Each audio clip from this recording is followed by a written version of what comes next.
Hospital को bulldoze कर दिया गया, भूखे लोगों को गोली मार दी गई और जो गजा के लिए हमदर्दी दिखाए उसे गद्दार कहा जा रहा है। दोस्तों, ये खबरें युद्ध की नहीं, नस्लीय सफाई की है।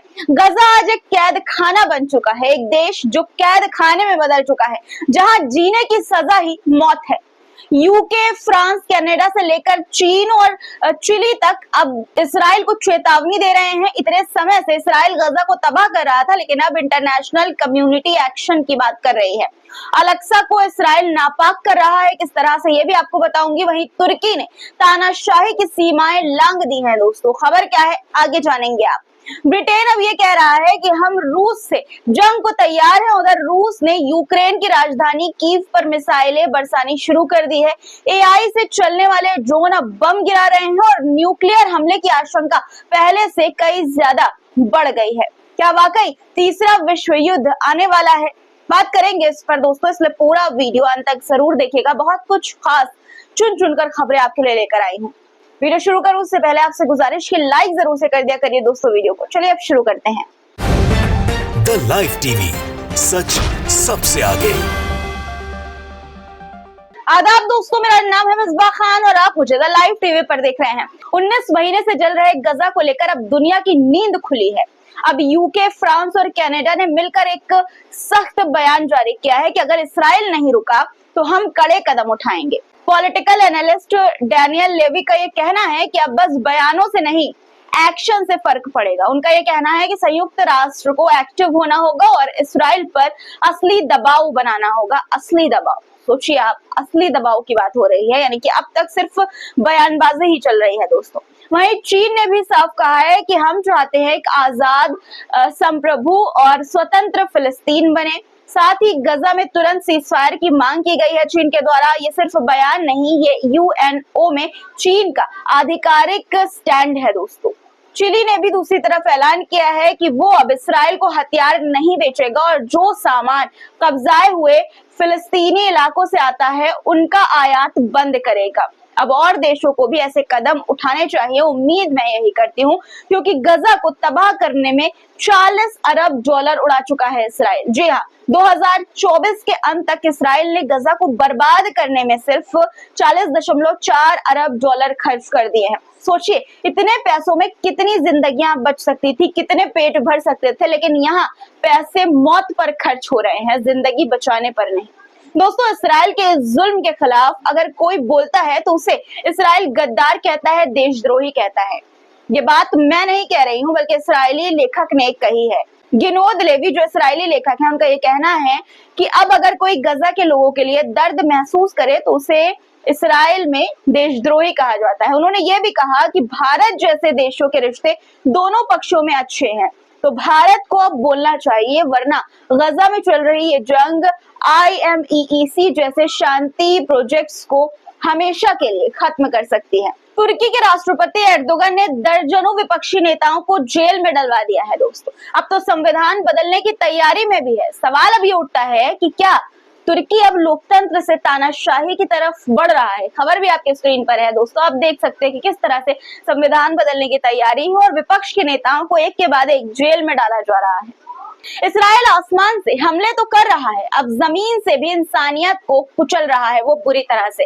इस्राइली बुलडोजर ने अस्पताल को मलबे में बदल दिया है। दोस्तों, खबर है कि गजा के नॉर्दर्न हिस्से में नूरा अल काबी डायलिसिस हॉस्पिटल था, जहां किडनी के मरीजों का इलाज होता था, लेकिन इस्राइली सेना ने इस अस्पताल को भी नहीं छोड़ा। उनसे ये अस्पताल नहीं देखा गया, बुलडोजर लाया गया और अस्पताल गिरा दिया गया। क्या ये आतंक नहीं है? दोस्तों, जवाब आप दीजिए। तस्वीरें मैं आपको दिखाना चाहती हूँ, देखिए किस तरह से अस्पताल को बुलडोजर ने पूरी तरह से मलबे में तब्दील कर दिया है।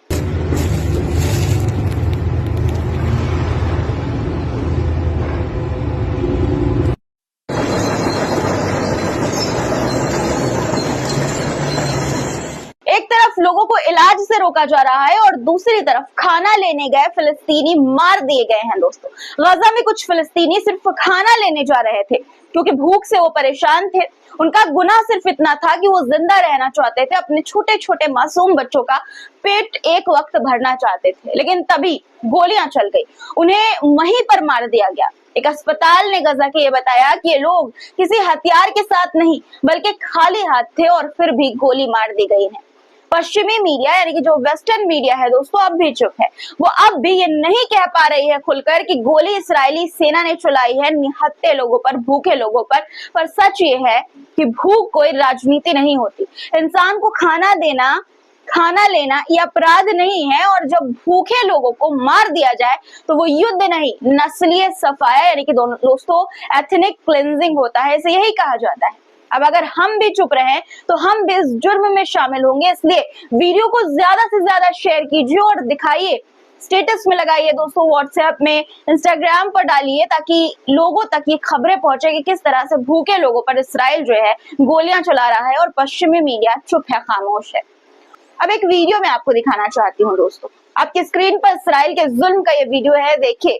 एक शख्स अमेरिका में न्यू गजा का बोर्ड लेकर प्रदर्शन कर रहा था चुपचाप, लेकिन एक इंसान से ये देखा नहीं गया, उसने धक्का मार दिया। किस तरह से एक बुजुर्ग इंसान को आपने देखा ही। इसराइल अल-अक्सा को भी निशाना बना रहा है। अब अल-अक्सा इस्लाम का तीसरा सबसे पाक मकाम है मक्का और मदीना के बाद, लेकिन इसराइली यहूदी सेटलर्स पुलिस की मौजूदगी में वहां घुसते हैं, मस्जिद के आंगन को अपवित्र करते हैं यानी नापाक करते हैं। ये सिर्फ एक मस्जिद पर हमला नहीं है दोस्तों, ये करोड़ों मुसलमानों की आस्था पर हमला है। आप देख सकते हैं कि किस तरह से ये लोग अल-अक्सा के आंगन में जाकर किस तरह की हरकतें करते हैं। दूसरी तरफ यमन के हमलों से डरकर नेतन्याहू ने बेन गुरियन एयरपोर्ट पर सभी फ्लाइट्स रोक दी है, क्योंकि यमन से दागी गई मिसाइलों को इसराइल ने इंटरसेप्ट तो किया और पूरे देश में लेकिन अलार्म बजने लगा। ये दिखाता है कि अब इसराइल खुद भी दबाव में है और यमन के सामने वो कैसे कमजोर पड़ता हुआ नजर आ रहा है। दोस्तों अब रूस और यूक्रेन जंग की बात करते हैं। खबर है कि रूस ने अब यूक्रेन की राजधानी कीव समेत कई शहरों पर इस्कांदर मिसाइलें दागी हैं। वहीं यूक्रेन अब एआई यानी कि आर्टिफिशियल इंटेलिजेंस से अपने ड्रोन ऑपरेट कर रहा है। रिपोर्ट के मुताबिक 117 ड्रोन ऑपरेट किए गए और रूस के करीब 20 Tu-95 बम वर्षक विमानों को निशाना बनाया गया। इस बीच अब न्यूक्लियर हथियार के इस्तेमाल का खतरा भी बढ़ गया है दोस्तों। पॉलीमार्केट वेबसाइट के मुताबिक 2025 में न्यूक्लियर हथियार इस्तेमाल होने का खतरा अब 13% से बढ़कर 19% हो गया है। क्यों? क्योंकि यूक्रेन ने रूस के एयरबेस पर बड़ा ड्रोन हमला किया है। जैसे जैसे तनाव बढ़ रहा है, परमाणु जंग का डर भी बढ़ता जा रहा है। रूसी एयरबेस पर हुए हमले के बाद रूस के टॉप वार्ताकार व्लादिमीर मेंडेस्की ने तो साफ साफ इतना कह दिया है कि कल का इंतजार करो, यानी कि रूस भी अब चुप नहीं बैठेगा। इनके बयान से ये साफ है। वही खबर है कि यूके तैयार है रूस से जंग के लिए। जी हाँ, बिल्कुल सही सुना आपने। ब्रिटेन ने साफ कह दिया है कि हम जंग के लिए तैयार हैं। British defence secretary John Healey ने ये कहा है कि हमने 3 बिलियन पाउंड का बजट सिर्फ हथियारों, फैक्ट्रियों और तैयारियों के लिए रखा है। और ब्रिटिश प्रधानमंत्री केयर स्टारमर ने ये कहा है कि हमें न सिर्फ लड़ने के लिए बल्कि जीतने के लिए तैयार रहना होगा, यानी कि अब सिर्फ बातें नहीं, तैयारी पूरी है जंग की। दोस्तों आज के लिए फिलहाल इतना ही। आज की खबरों पर आपकी क्या राय है कमेंट में जरूर लिखिएगा। चैनल को सब्सक्राइब नहीं किया तो फटाफट कर लीजिए, लाइक बटन प्रेस करके ही जाएगा। फिर मुलाकात होगी, तब तक के अपना ख्याल रखिए। खुदा हाफिज।